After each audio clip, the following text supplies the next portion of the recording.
of God, who is grace and love and community. Amen. Please be seated. When we were to go visit my mom's parents, Grandma and Grandpa Cruz, Earl and Sue, after Sunday it was de rigueur to go get, oh, here they are again, the beautiful glazed cake donuts at the IGA. All of us grandkids would be rolling around in the back of the Buick because seatbelts weren't for Sunday. And as Grandpa would be cruising down the road in a car that resembled not so much a car, but a small, seaworthy vessel, he would complain loudly about the other people on the road and their driving.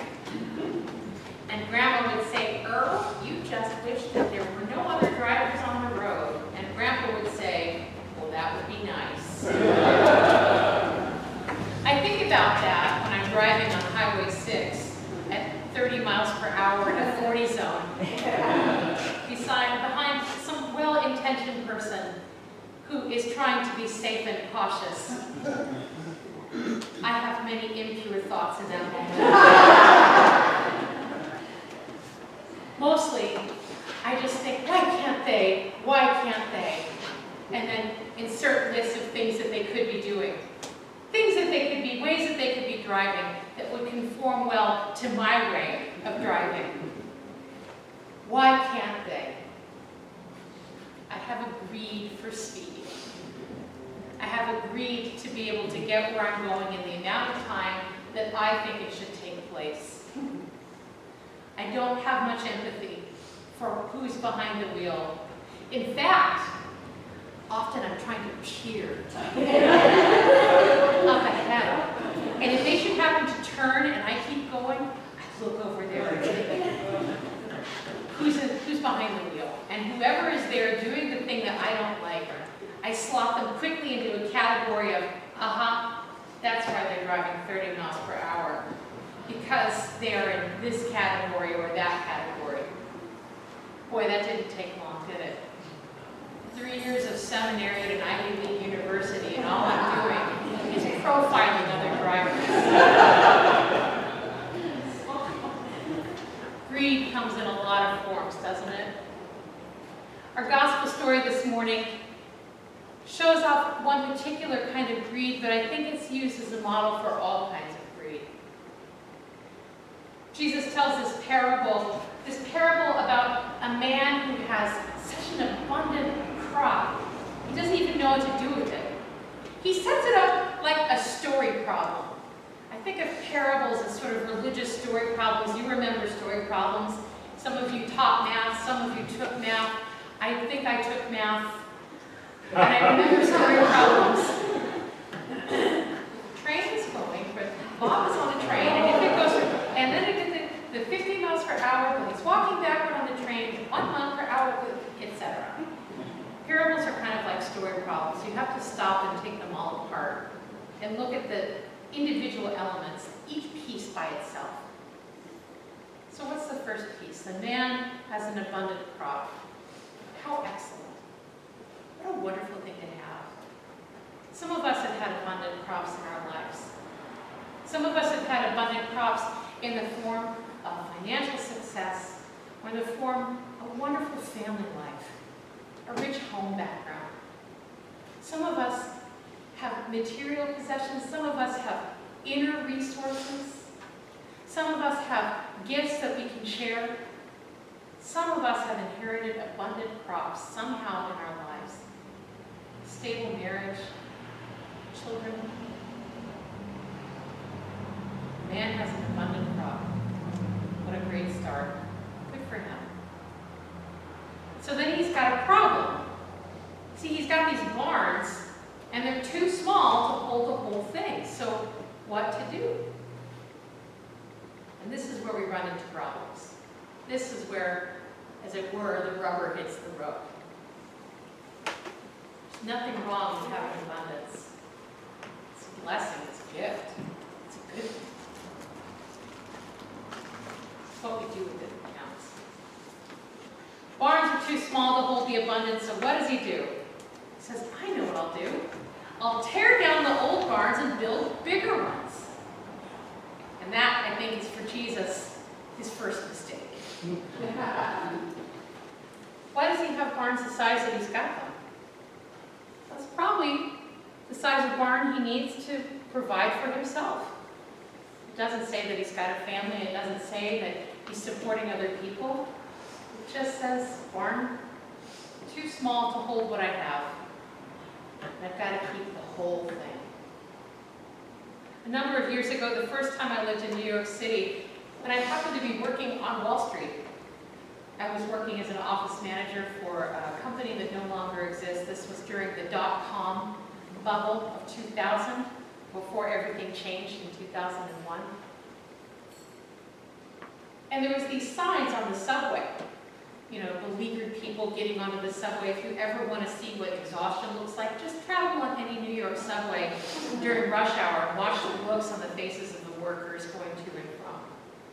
But there were these signs on the subway, and it said, you could keep it all. You could keep all the money, all the time, all the energy, everything you had, you could keep for yourself. And then it had a picture of a person about my age at the time, about my class at the time, sitting with a younger person of a different age, different race, different class, reading together. It was an ad for the United Way, trying to inspire people to volunteer. You could keep everything that you have in the bigger barn that you built. You could give some of it away. Well, he builds the bigger barn. And it's not enough, because he's got all this stuff now. What's he going to do with it? Well, he's going to sit on his duff. That's what he's going to do. And in fact, Jesus goes so far. I love this part of the parable because it's a conversation that he has with himself. I know that he is the only person that has conversations with himself. Self. And it's not just that he calls it himself. He says to his soul, soul, anima, the thing that inspires you, the thing that can be engaging with God. God in a transcendent way, God in the way of being connected to other people. Because we remember that our God, our triune God, Father, Son, Holy Spirit, is not God that is one being, but is three in one. That our God is a God expressed in community. That us by ourselves is never enough. Even the desert monastics, the ones who would go away from the cities in the 2nd and 3rd centuries, even the desert monastics who lived by themselves, would be in caves by themselves, trying to get away from it all. When people would come to talk to them and say, how can I be closer to God? Show me how to get away from it all. Show me how to be all by myself on the mountaintop, just me and God, me and God, me and God. The desert monastics would say, if you want to be close to God, go be close to your neighbor. All that solitude, and that's what they came up with. But back to our parable. He is there, he says, soul, what a good boy am I. I've got it all nailed down, I've got it all stored up. I don't need to worry about anything anymore, because it's all for me. I got mine. God says, you fool. There's no such thing as I got mine. I thought about that a lot back in those days in 2000. It was sort of the new revival of greed is good. It didn't last too long. I got mine is just not a thing that exists. I got mine is how we got to where we are today. I got mine says that I got to look out for number one all the time. And once I get enough, I'll be set. And what does that mean, to get enough? If I ask each one of you, and frankly ask myself, what would it mean if you had enough? What would enough look like? What would that look like for you? What would be enough? Be second house? Third house? it be just a little more in your bank account? Would it be just a closer relationship with someone else? What would enough look like? What's enough? You fool. This very night, life will be demanded of you. I hear those words like an arrow.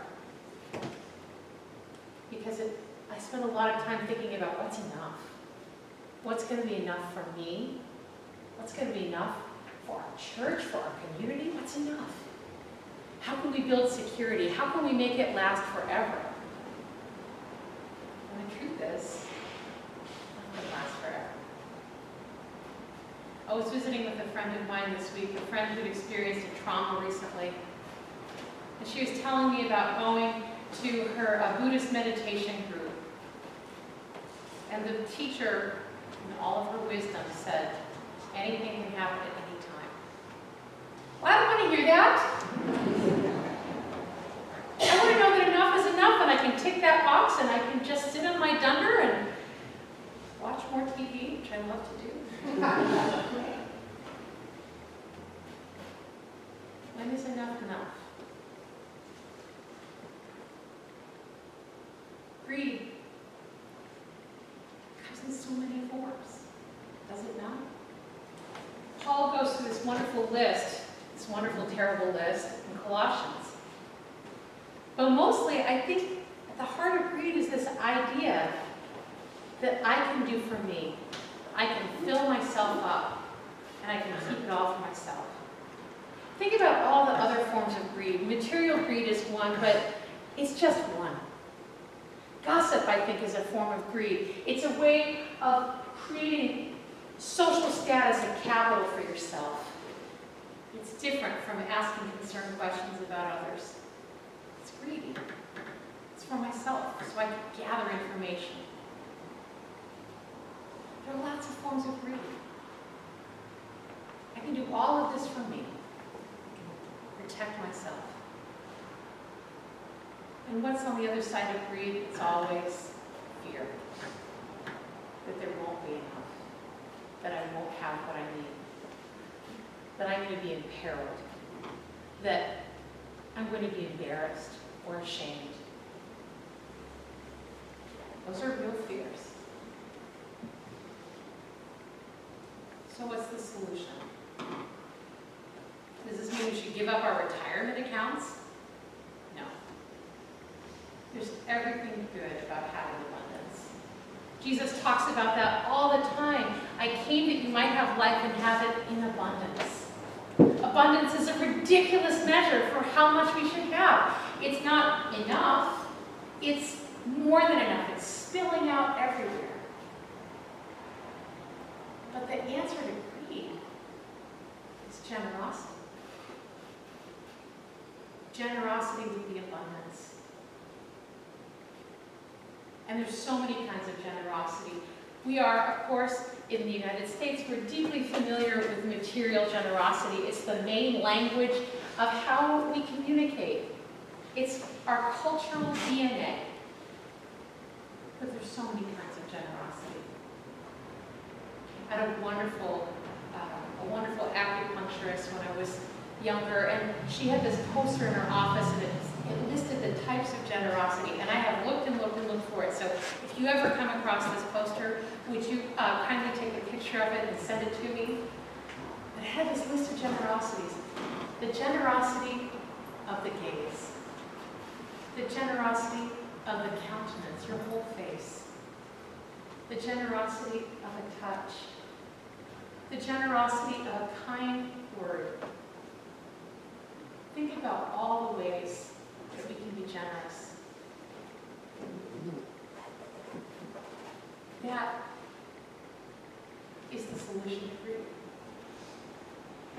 What happens when you open up your countenance to someone, your very face, the wholeness of your expression? What happens when you hold someone's hand? What happens if you can say a little bit extra, when you can say thank you with meaning? Maria Popova, who writes this beautiful, beautiful email every week, talks about that attention is generosity. And boy, is that true in this day and age. What you give your attention to, you're giving a lot to.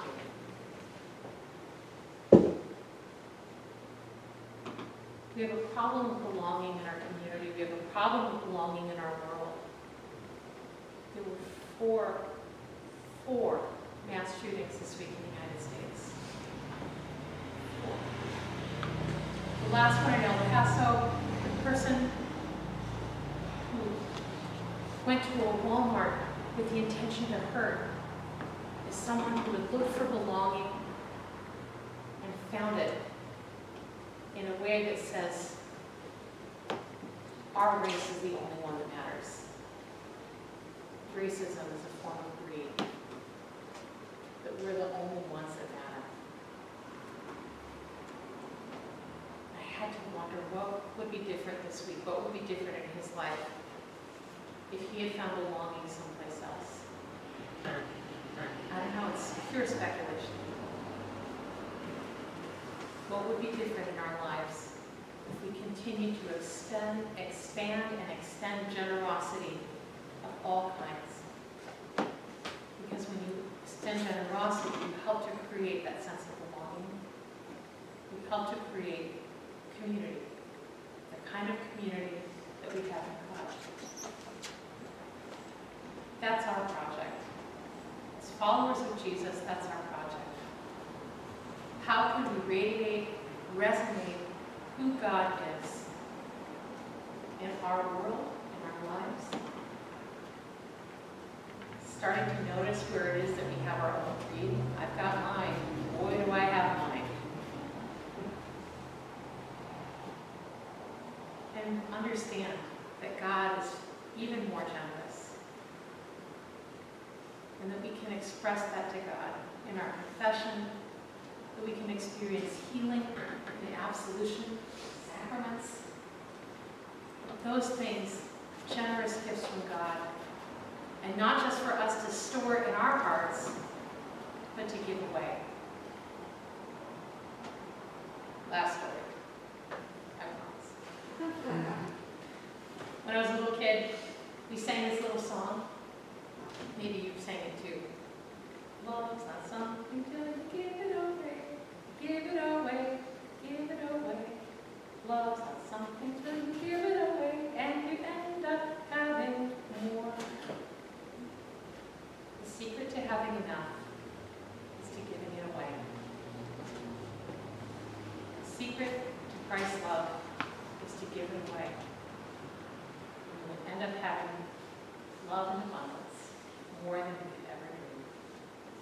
In the name of God, amen.